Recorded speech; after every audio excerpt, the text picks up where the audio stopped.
If you're wanting to have a little bit of a break from your fermented soda making, but you don't want to kill off that ginger bug that you've started and you've been looking after, what you can do is put it to sleep in the fridge and then you can restart it again. So let me show you how you do that.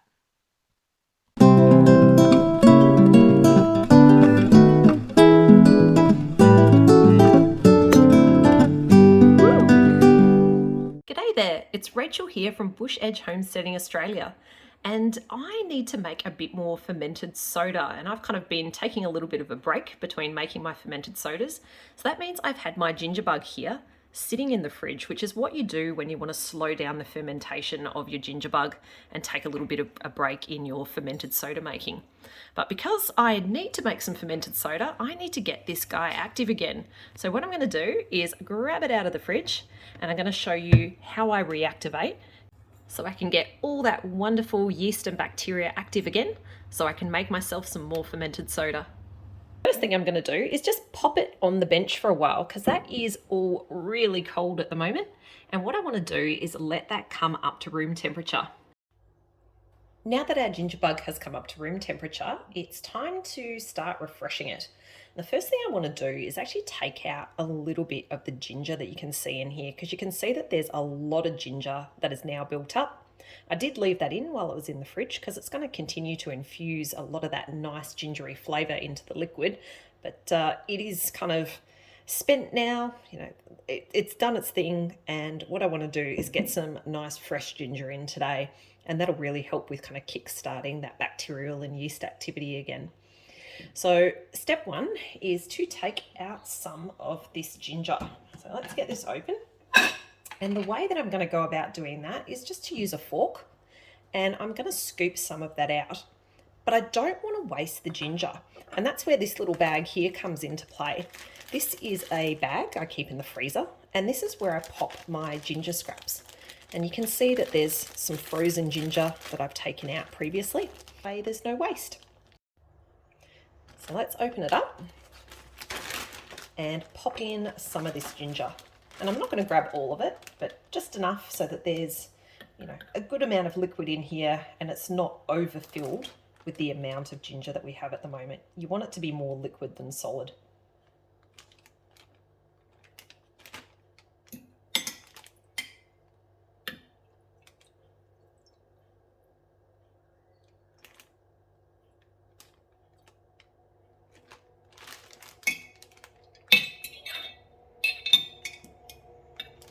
Maybe one more.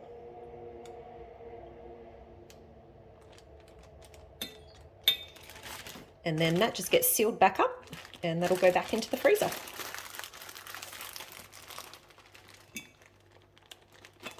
Now that we've taken a little bit of that solid ginger out of this ginger bug, I'm just going to set this to the back for a second, because what I want to do is get the ingredients ready to feed it. And it's kind of the same as when you're starting off a ginger bug.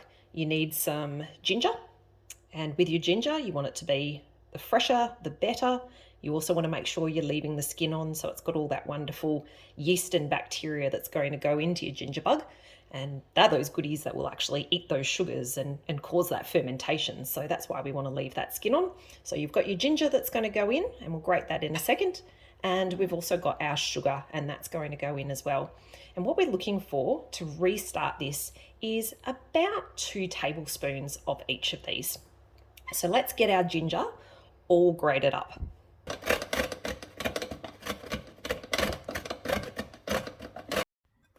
So here's our ginger all grated up and ready to feed to the ginger bug. Now you probably noticed as I was giving this a bit of a grate that this really isn't the youngest piece of ginger, which probably sounds a little contradictory to what I was telling you before, that you do want a young piece of ginger. Unfortunately, this is all I could kind of get in the shop at the moment. It doesn't mean that it's not going to work. In fact, it probably will, but you get a far more reliable result when you do have your younger ginger. So just keep that in mind. It's not a deal breaker if you have got something like this. But if you want better certainty, and particularly if you're a bit of a newbie to this, you probably want a younger bit of ginger. Anyway, let's get the ginger that we do have into the jar today. And again, it's about 2 tablespoons that we were looking for. So that's what we've got here.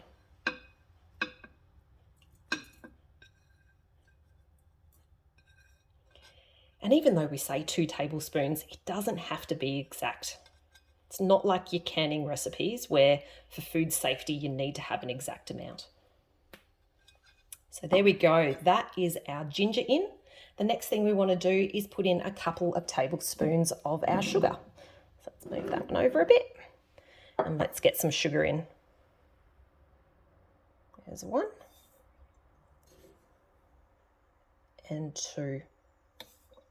So remember, this is what our bacteria and yeast are going to be feeding on. So that sugar's nice and important to get this restarted. And I just want to give that now a really good stir to try and dissolve some of that sugar. Otherwise, it's just going to sit on the bottom of our jar.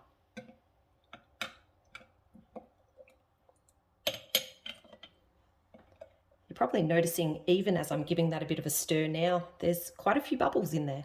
So even without having popped that fresh ginger in and the sugar in, already there was still enough goodness in this that when I brought it back up to room temperature, those bacteria and yeast, they started working again on what was still in our mix.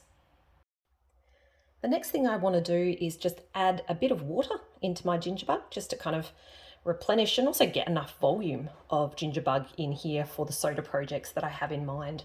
So I'm just going to use some water which comes from our water tanks, and that means there's no chlorine. You do have to watch out for chlorine in your water because that can affect the bacteria that are in your ginger bug. You obviously want them to be nice and alive and healthy so that they can eat up those sugars, cause that fermentation, and give you that wonderful active ginger bug that you need for making soda. So let's add in our water and get the volume back that we're needing. So that there is pretty much right for what I'm looking for. All right, from here, all I want to do is just pop our cap back on, and then I'm just going to pop this back on my bench. And at this point, I'm essentially just getting back to what I was doing before when I started my ginger bug. Each day I'll give it a bit of a feed. I'll pop in a tablespoon of my ginger. I'll chuck in a tablespoon of sugar as well. And the bacteria and the yeasts will feed on that. It'll all become nice and active, and when I've got a nice bubbly mix again, I will make my fermented soda. Thanks for joining, and catch you later.